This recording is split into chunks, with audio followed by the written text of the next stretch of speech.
Okay. Okay, my intro doesn't want to work. Well, hey, we here. Good Good. evening, good evening, good evening. Thank you for tuning in. This is Lawana Hodges, YBC, Youth Building Conversation. I have the pleasure of sitting down with Wanda Lockridge. How are you doing? I am doing amazing. How are you this evening? I am fine. I am fine. Before we start, I'm just going to open up in a word of prayer and then we can get the interview on. We have a lot of great things. This is a powerful woman that is working out of Washington, D.C., for Washington, D.C. And I'm going to assume that you're a Washington, D.C. native All day. all Yes. day. Yay. Okay, so let's get a word of prayer in and then we can start. Lord, we just come to you, thanking you for another day, thanking you for this day that we haven't seen before. Lord, I just pray for a great interview. I pray that everyone see Wanda Lockridge and not me. I pray that her story comes out. She speak well about her foundation and how she can just continue to bless the youth in Ward 7 and Ward 8 and other youth in Washington, D.C. So, Lord, with no nothing else to say, we thank you.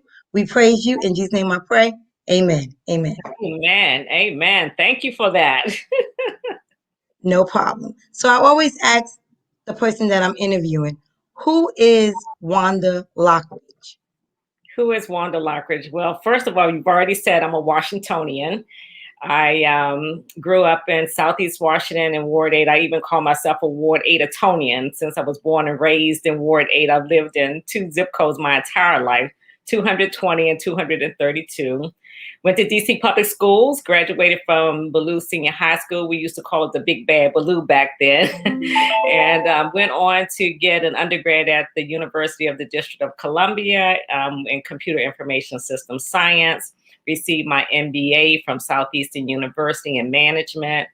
I then went on and ran for ANC at the youngest ANC commission in the district at the time in Ward 8. Then went on to chair the Democratic State Committee, where our mission basically is to get Democrats elected up and down the ticket. I'm currently the chair. I'm currently the chief of staff for Councilmember Trayon White, who represents the great Ward 8. And prior to that, I actually started the foundation in 2011, the William R. Lockridge Community Foundation. Proud mother of one son, super proud grandmother of three, a grandson and a set of girls, twin girls. And that's a little bit about Wanda. Well, that's a lot about Miss Wanda.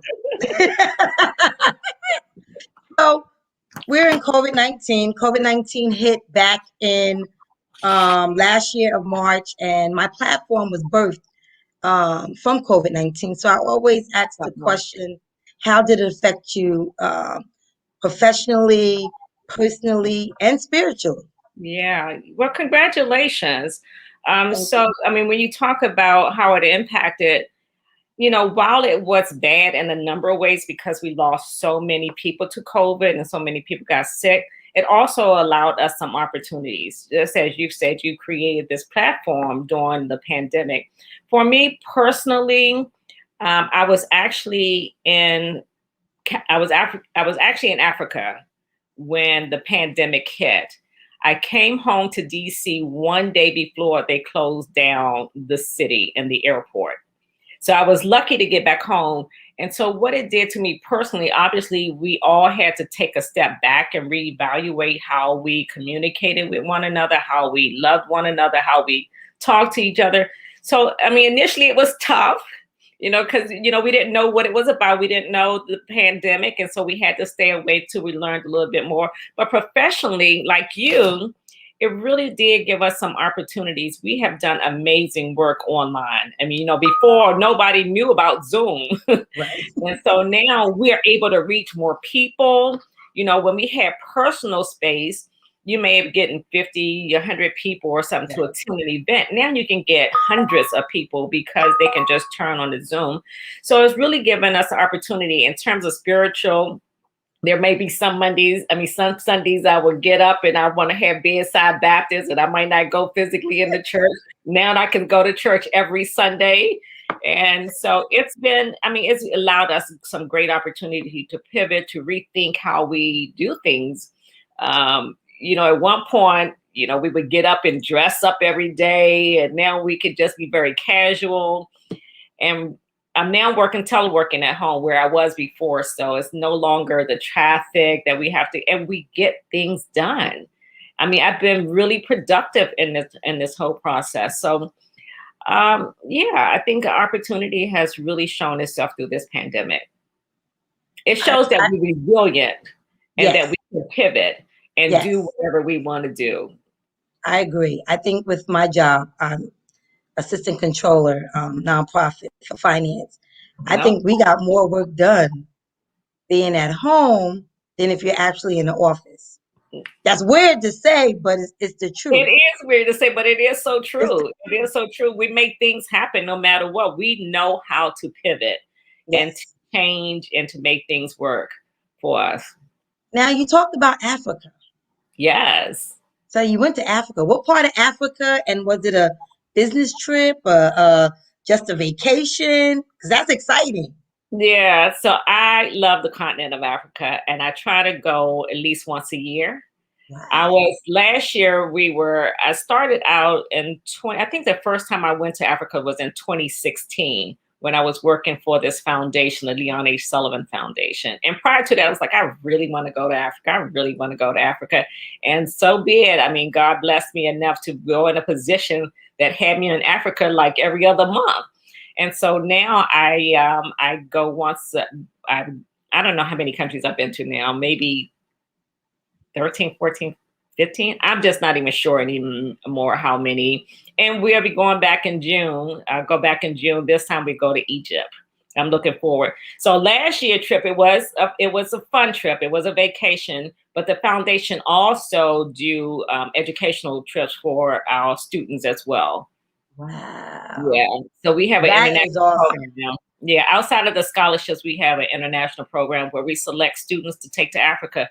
We've now been to Cameroon with the students. We went to Ghana during the year of the return with our students as well.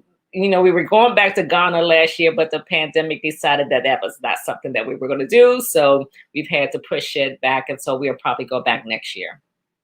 So let's get into the foundation. So how was the William O. Lockridge Community Foundation birthed out? Yeah, great question. So in 2010, I was in Cameroon, and it was a trip that I wanted to go because I did my ancestry so I'm Cam American. So my ancestor roots on my maternal side lead me to Cameroon. And so in December of 2010, I went to Cameroon. When I got back, not one day in January when I returned, my husband had a massive stroke and he passed. My husband, William Lockridge, was on the State Board of Education and he represented Ward 7 and 8. And so at that particular time, I just said to people, instead of doing flowers, just give some money for scholarship. We wanted to just do one $1,000 scholarship for someone at Ballou Senior High School because that was the last school he taught. And we winded up with $4,000. So that year we gave 4 $1,000 scholarships to students. I had no idea about a nonprofit. I was like, okay, this is it. Wanted to make his life meaningful instead of flowers. And then, people start asking about tax rebates.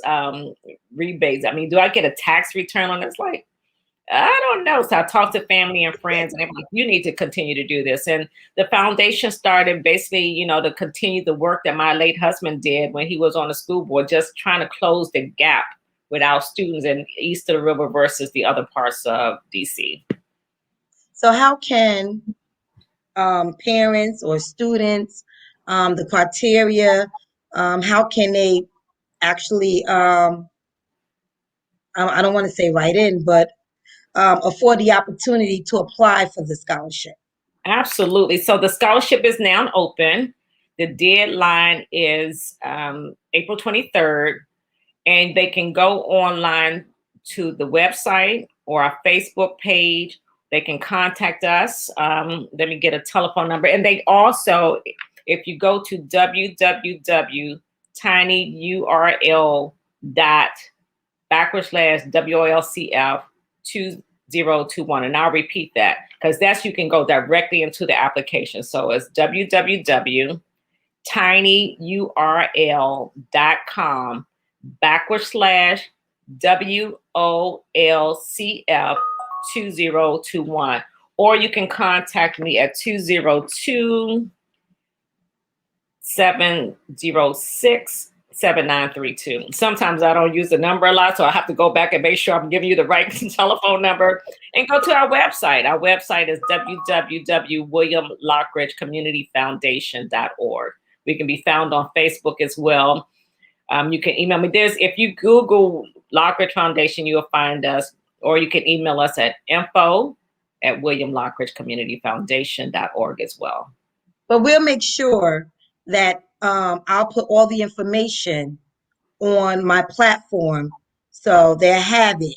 And make sure only use the number if you're interested in contacting for the scholarship, or if you a community activist in DC and you want to know how you can help out, where you can donate. I have a lot of nonprofits that follow me. If you want to help donate to help the youth out with scholarship to make their dreams come true, by going to college, you know how to contact Mrs. Lockridge. But in saying that, so I was reading your bio. Uh-oh. Yeah, you have a very impressive bio. I like to give flowers where it's due because your work is not going in vain. The love you have for the youth is being noticed, and that is great. There's a lot of nonprofits out here. We're trying to push our youth and just get our youth where they need to be at, so they won't be somewhere else. Absolutely. But in saying that, what has been your most successful job or position you held over the years? Wow. So this is going to sound real crazy, but I can tell you I was probably like 21 years old. And it was probably my first real job. And it was with a nonprofit. It was the Far Southeast Community Organization. I started out as a clerk typist, as a not knowing much about the keyboard, and did do well. This was back when they had carbon paper in between, and you had to type it all out, and then you had to do the whiteout, and it was not good.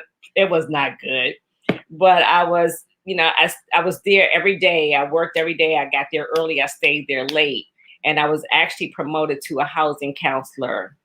That was probably the most rewarding position I think I have outside of the foundation, because again, it put you in a position where you were able to help people. And I was able to, help people get their first home in the home buyers program, or HPAP at that time, or if they had assistance in trying to get their credit repaired. And it just, at the end of the day, when you went home, or when I came home, knowing that somebody was able to accomplish a dream of theirs, it just really was fulfilling to me. And I like those kind of positions that, it's not about me. It's about just making sure if you have a gift to give, then, that's what makes my day. That makes my day. So I would say, as a housing counselor at the Far Southeast Community Organization. Wow. So I have another on the same kind of question. You have been very vocal and present in Washington, D.C. What drives you to want to give back to your city? Yeah, so I grew up in Ward 8, as I said, in public housing.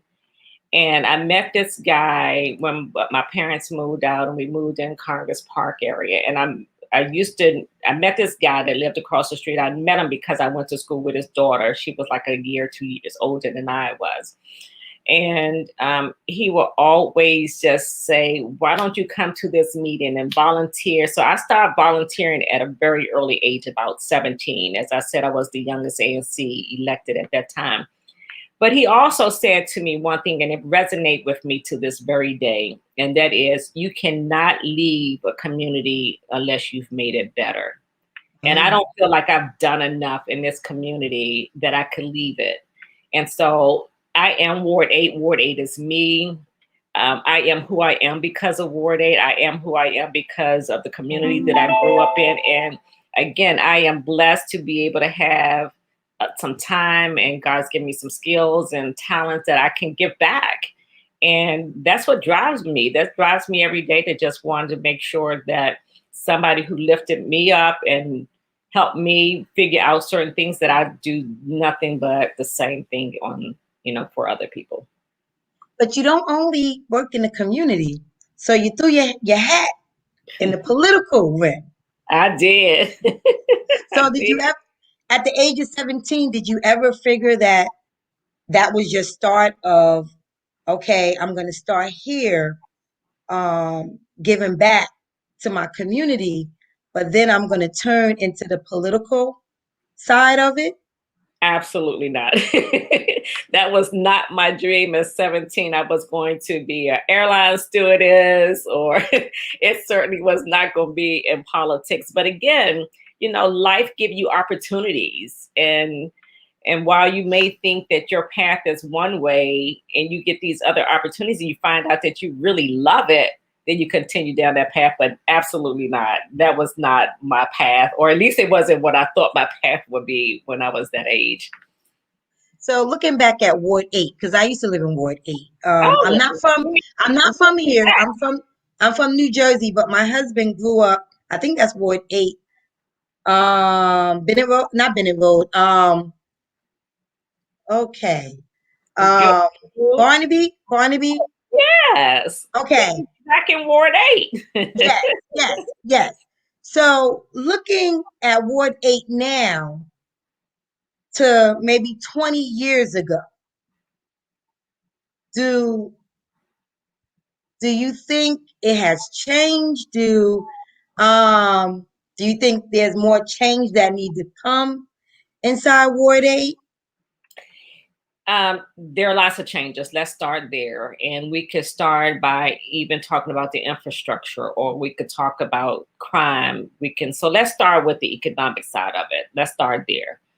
When we grew up, and let's talk about rec centers. When we grew up, we had Boys and Girls Club. We had rec centers all around. We had summer programs that we could just have all these activities. We had grocery stores. We had economic development. Now Ward 8 has one grocery store. We have, most of our rec centers have closed. I work for a council member who has put money in the budget for 3 new rec centers, so they keep young people active and participating in something, because sometimes team activities give you some structure. And so that has changed since some 20 years ago. I will also say crime. We had crime, we had drugs in our community. We had crack in our community. We saw our families go through something, but I have never seen it like I see it today. We had 2 homicides yesterday in the ward. And they're getting younger. Even you probably saw because it went viral. You probably saw this with the 2 teenage girls, the 13 and the 15, who did the tasing with the driver. We didn't have that back there. So, we're really trying to work on a comprehensive plan, public safety comprehensive plan, bringing everybody to the table. We've had meetings with the clergies. We've had meetings with the violence interrupters. We've had a meeting about 2 weeks ago with you saying, what is that trigger? What is it that you need? I mean, because we're out there, we're not asking young people, what is it that you need? What's that trigger? How can we help you? We assume that we know, because we adults, that we know, but we're not living in their shoes like they're living in their shoes today that we did before. We had a fist fight. You may have a little scratch on your face or so, but you had another day to live. And so much have changed in our communities in the last 20 years. Not all bad. I mean, I am hopeful when I see young people. We had a meeting with the young people, like I said, 2 weeks ago.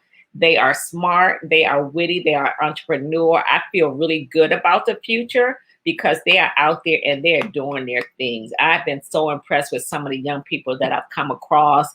That's why you want to give and give and give, and make sure that you pour into them as much as you can, to make sure that they have what they need to take the path. I mean, we're not going to be here. They truly are our future. And I know that sounds cliche. And when I was little or younger, I didn't really know what that meant. You are our future. But we move on, and we've got to make sure we empower them with the proper tools to continue their path. And so again, not all is bad. I'm really excited about young people that's doing their things. We talked about one of our scholarship recipients last year who came out, and I mean, I'm so impressed with him. He's doing golf. He's doing it. And so when you see that, you want to make sure that you continue, to working with them and making sure they have the tools. Yeah. Big shout out to Kobe. He was Kobe. on my platform. Yeah. I know his mom is Absolutely. proud. She should be very Oh proud. yeah, He should be yeah, very proud. He was a yeah. recipient of our scholarship last year. That's awesome. That's great. That's great. So, do you consider yourself an activist? I thought about that, and based on the definition that Webster gives, I would say yes, but I would just like to be just that vehicle to be a resource, a mentor, a ear to those who need it. But yeah, I've been out there for a very long time working in the community, trying to make things happen and trying to make a difference, whatever little part that I'm able to do. Yeah, because I agree. The kids that come through my platform, the youth, the young adults, they are very smart. They're very business minded, Yes. and they are our future. And some adults don't get it. Kids are just not bad because they bad. As something trigger. What triggers them? What resources do we have that we can make sure they stay off the street? A lot of resources was taken away. And I think it really is about opportunity. They need opportunities. If you live in a community when you don't have opportunities and you see everyday life going on, I was fortunate that I had opportunities. Like I said, I grew up in public housing. I could have been any of, my friends or someone that I knew that got caught up. But again, there were opportunity, and that's one of the reasons why the foundation came into play. Because as I talked about the scholarship, we also offer international trips, all paid expense trips to. We've taken middle schools, we've taken high schools to Africa, we've been to Cameroon, we've been to Ghana. Because if you get out of your community and see something different, you change your mindset and change your just the way that you want to think about life. If you know that there are cultures and that it's what I want to say, there are different cultures, but if you learn them and you can then communicate, because communication is everything. You've got to be able to communicate in this world. And so to take them outside to communicate with other people in Africa to see what their likes and dislikes were. It was amazing to hear kids from the US and students from Ghana talking about their likes and differences. And Yeah. one of the things that the Ghana students said is that, you all have free education. When you take it for granted. We have to pay for education here. Half of the kids in Ghana and Cameroon, they have to, in order to go to school, they have to pay to go to school. And then one of our US students said, I didn't know you all had Nikes over here. And so just to listen to that dialogue is just, it's good that they see something different and how rich the continent is. We took them to a rubber factory, and it showed how rubber on your shoes are made and how they are made of the tires that you drive your car in it from a tree. From a Right. tree, you see the latex coming out, and the longer it stays in this cup is determined how the grade on your tires are. So you had the high grade tires and low grade tires. And so they need to see that. They need to see where they come from. So it's exciting to me. I I could can't talk wait. forever. I'm supposed to go to Forever. I'm supposed to go to Africa next year, so I can't wait. Please go. If I can help you in any way, let me know. If there's places that I've been and I can share with you, I'm happy to do so. Oh, thank you, thank you. So we're celebrating National Women's Month, and you have been the women in Washington D.C. on the forefront for the youth and the young adults. What does this month mean to you as a woman? It means that we are vibrant, we are mothers, we are sisters, we are granddaughters, we are, in some cases, the head of household that know how to, again, pivot, to reimagine, to hold on to the family, to make them stronger. I just appreciate that, women should be celebrated 365, right? But, to take out a month just shows that, society recognized the contribution that women have made to to the world. And so I just, for all the women out there, happy National Women's Month. Keep doing what you're doing. Keep shining. Keep your light bright and unapologetically continue to be strong. So we talked a little bit about mentoring. Yes. So who has been your mentor or your role model? Yeah, I can't pinpoint one particular person. I like strong women. I look up to strong women. I'm gonna tell this short story. I was probably like 20 years old, and there was this lady that lived in the building next to me. If I saw her today, I wouldn't know who she was.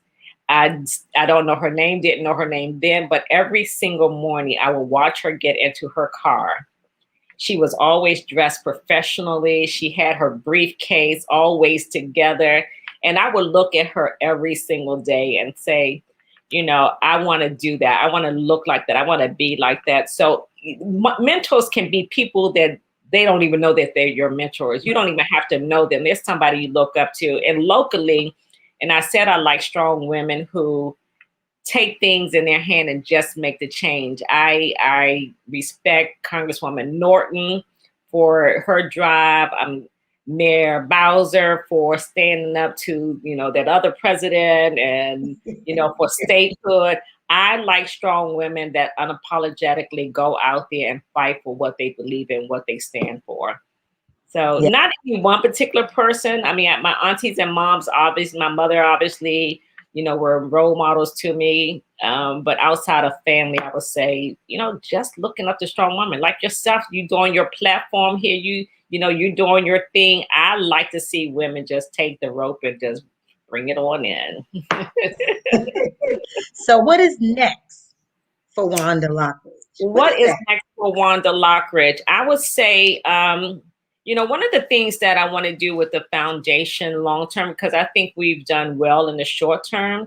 One of the things, and I talk to the board about this often, is to really take a middle school student from the sixth grade, once they get in the sixth grade, and follow them completely through college. And Hmm.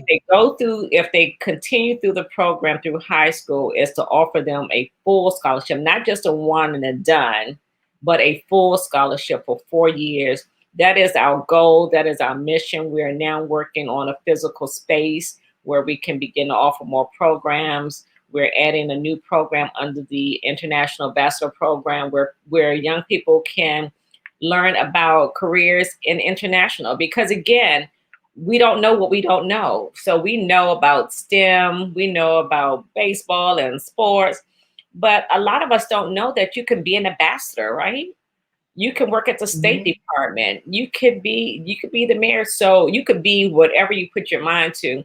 So this program is really offered to allow people to think about international affairs. And you don't have to be on the continent to do it. You can be here to do it. You can work in the State Department, USAID, but just giving them, again, opportunity and exposure to other things. They may catch on to it, it may not, but you got to continue to throw things at the wall until it sticks. And so we want to make sure that we give them as much as they possibly can receive until they say, that's what I want to do. Help me get here. What I need to do to get there. And so that's and continue to be supportive, but that's one of the things that we're looking forward to for the future of the foundation. Do you partner up with other nonprofits? Absolutely. We partner up with we're working with Far Southeast, working with a number of the schools in Ward 7 and 8. We're now reaching out to the Boys and Girls Club that we just talked to and Trinidad for Girls. So yes, we are reaching out to anyone who have young people because we can't do it all. if you're doing a program here and we can support you on this way by giving the kids that you're already working with scholarships or other opportunities for ambassadors programs and ambassadorship, then let's work together, because we are talking about, about our same kids, and let's just wrap all the services around them. Wow, that's great. That's great. So, if I have any viewers that want to help out, how can other nonprofits that you're not in conjunction with, how can they come on board and assist you? How can an individual come on board and assist your foundation and your vision? Absolutely. How can One, I come on board and assist you I and your welcome vision? you with open arms. I welcome you with open arms, because the more bodies we have, the more people we're touching. So I welcome you. I would say if you're interested in anything, any work that we're doing at the Lockridge Foundation, is to email us at info@williamlockridgecommunityfoundation.org, or visit our website. The best way to reach us is through that email, the info@williamlockridge at the email. We're checking that on a regular basis. Or again, I'll give you the telephone number where you can reach me directly, and that's 202-706-7932. We have volunteer opportunities. And just recently, because we are a foundation that's based on education, and we sat down, and we've been in existence now for 10 years. We sat down and said, okay, this is an educational base. We're helping kids, but we don't have young people on the board. We just appointed 5 young people to our board, and they are coming out and they are rocking and they are rolling. They have a plan that's getting ready to come out. They say, because we're going to come out big. And they are coming out big. One young lady, she graduated. She's now going to law school. We have one that wants to come back and be mayor. She's now in Miami in school. She wants to come back and be mayor. We have artists. We have dancers. And they all entrepreneur. And that's one of the things that's a little different from when I grew up, because it was get a job. They are job creators. They are entrepreneurs. They're starting and making jobs for other people. And it's just really amazing to me. So yeah, feel free, reach out to us. We will find a spot for you. Yes, that's great. That's awesome. Yeah, so the young ladies, they walking into their queen. They being Yeah, that queen, and absolutely. they're about to take over DC. They're going to take over. They're going to take over. They are ready. That's great. That's great. Well, this has been really good. So there you guys, you hear it. Wanda Lockridge. She's doing it in DC big. If you need to contact her, if you know of a youth in Ward 7, Ward 8, it's a great opportunity. Please pass on the information. I will make sure that I put all her information down below. Please use this platform, Ms. Lockridge. Anything you have going on, any information you want to get out, please, I will post all day long. I will make sure the information get out to my viewers, to the young adults, as well as the youth. If you want to help, you have that spirit that you want to be a mentor, that you want to do more in Ward 7, Ward 8, Washington, D.C., period. Please get in contact with Miss Wanda. The more that helps, the better our youth will be. Um, I love to volunteer. Youth ministry is what I do. I love it. I love seeing them grow. And with this platform, it really have just opened my eyes up to just all types of things that they no longer sitting and waiting for someone to make a space for them. They making and creating their own space. Absolutely. They creating Congratulations their own to space. you. Yeah. Yeah, and congratulations to you on your youth building conversation. This is an amazing platform to reach young people. So very happy for you. If we can be a support, and if we have some synergy that we can do some work together, Oh yes. let's do it. I would Yes, love yes, to. yes. I wanna make sure this platform is also for your foundation, for and the scholarship winners. You want to bring them on, That would just be yeah. Oh amazing. yes. I would love it. I would love it. I would love for your awardees to come on and just sit about what they're going to do, you know, what it means to them to get the award. I would love that. Well, I let's would make love that. it happen. Let's make Yes, it yes, happen. yes. But there you go, guys have it. Sister Wanda Lockridge, I'm going to put her information down below. This was a great interview, so much information. I learned a lot. I'm definitely going to Africa. Definitely. All right, sounds good. Definitely going to Africa. But just continue to watch. I'll be on tomorrow with a young fella who happens to be my co-worker. He also created space for himself as well. He not only works with me, but he also has his own business on the side. So we'll be talking to him tomorrow, Sounds Mr. great. Eagleson. So in saying that, have a good evening and take care.